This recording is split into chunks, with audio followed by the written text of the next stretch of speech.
Good morning, afternoon, whatever time you're watching.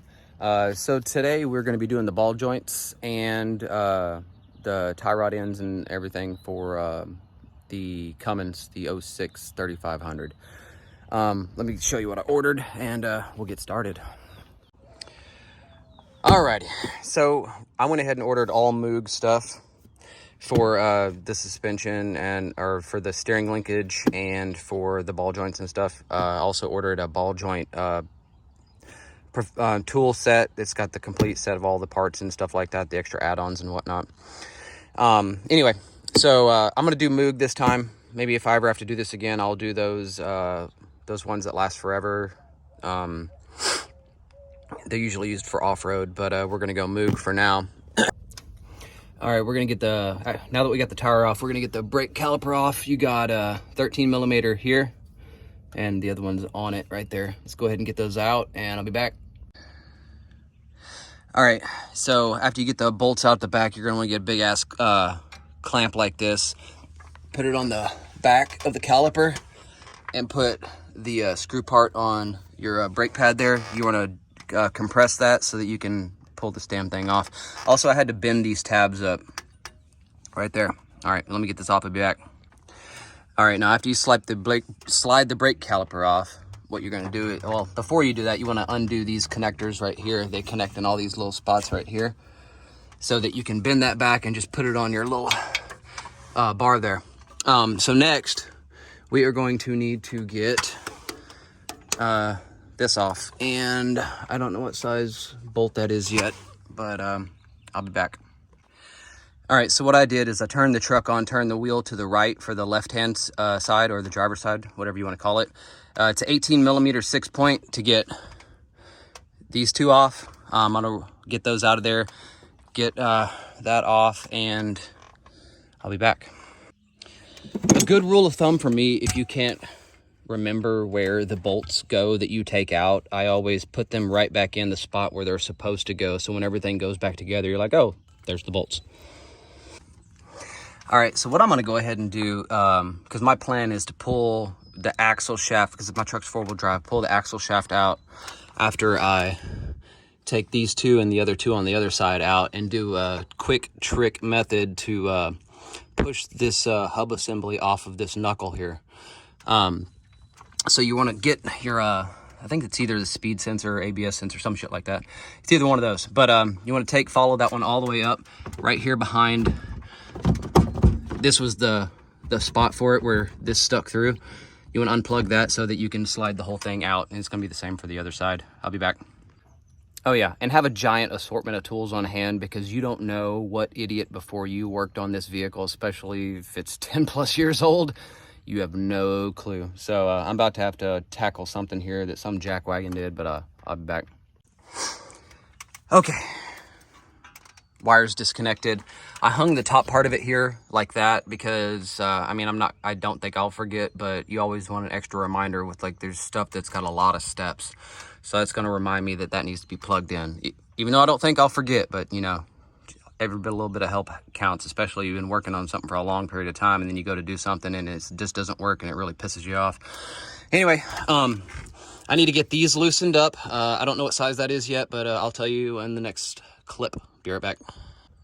I'm using a long ass pry bar, so I suggest you get one too. And if you don't have a long ass pry bar and you just got a wrench, go find you a pipe that you can slide down on the end of this thing, because leverage is king here, y'all. Be right back. Oh, this is 18 millimeter, by the way, 6-point.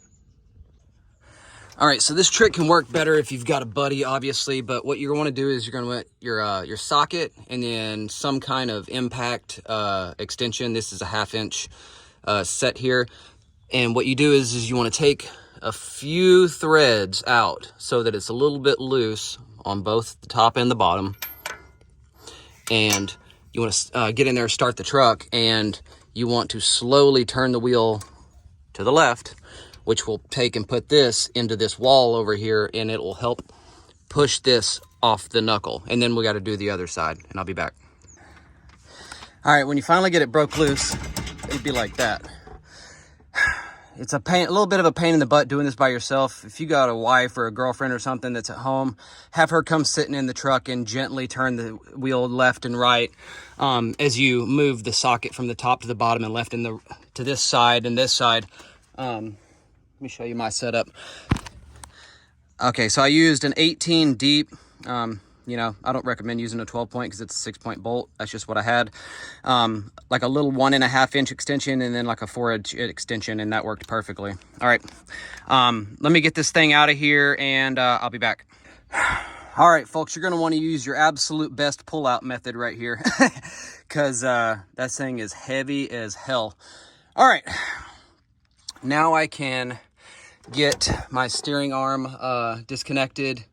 I got to get this little peacock out of here, or whatever the hell it's called, so that I can press that out. But that's not yet, obviously. I mean, we still have to get this knuckle off, and that will be this bolt, and, I mean, not bolt, but nut, and that nut. You got to get the cotter pins out of it, get those spun off, hit it with a hammer right here, get this nut spun off. You can see like it has that stock looking like squared. You can just smack that motherfucker with, you can just smack that with a hammer and we'll get that out of there too. I'll be back.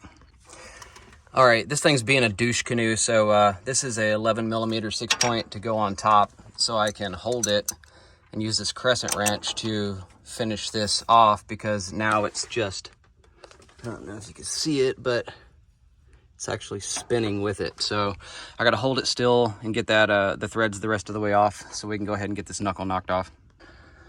All right, that sucker was being a horse, so I just cut it off. I went and checked the new piece that I have here. If you're not replacing these pieces, do not cut this off. But I'm replacing all of this steering linkage, this joint here, everything. So I went ahead and cut the nut off so I don't have to sit here and fight it all day.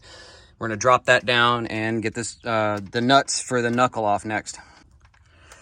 So I left the nuts on the end of it, on the ends of the bolts, so that you could hammer this and this damn thing is not going to fly down and smack the hell out of your foot.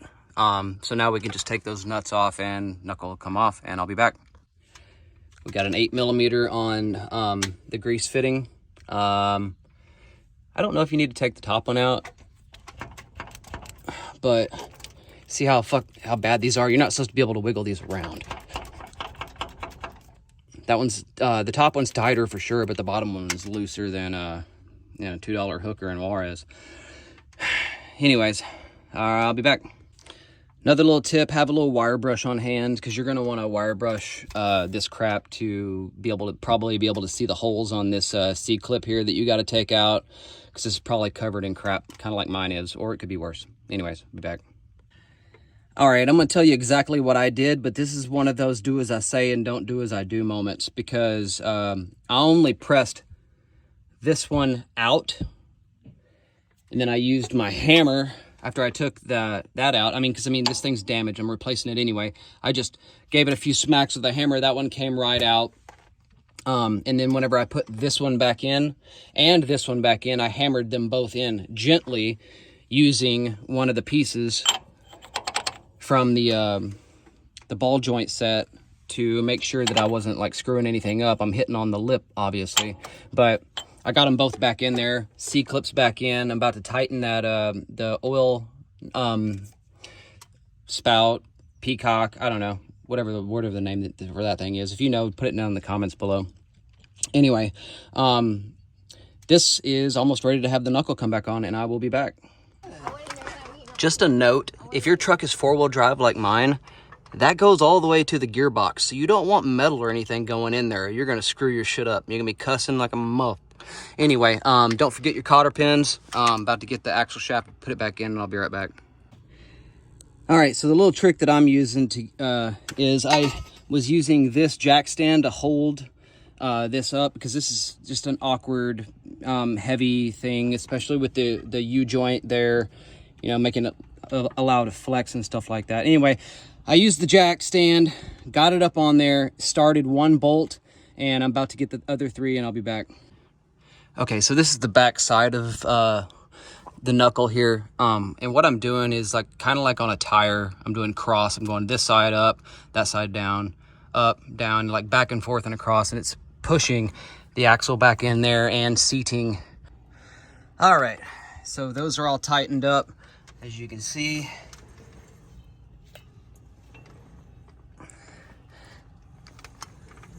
We are connected and working. All good. While I'm already here, I'm gonna go ahead and replace my brake pads. So I actually have those from, I ordered them like a year ago. I even have rotors too, but there's nothing wrong with these rotors. Anyway, let me get the new brake pads and we'll start slapping this side back together so we can go to the other side.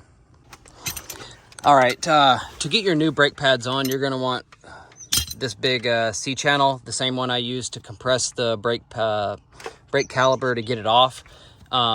Something I had to do, like this is don't do as I do, but my brand new brake pads, they were just like a frog hairs, like just too wide, and I couldn't press them anymore. So I took my grinder, the cutting wheel on it, and I cut these two little nipples right here off. Not off, but like flush with this piece of metal that's holding on. So like they're still there, there's still a little nipple, but it's flush with this piece of metal right here so that it would slide back on. And it went on smooth as butter.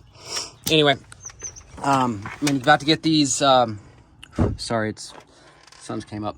About to get the two bolts for the brake caliper tightened in, and reconnect this wire and put it in the spots where it's supposed to be for the holders, and the wheel bearings for the left side will be done.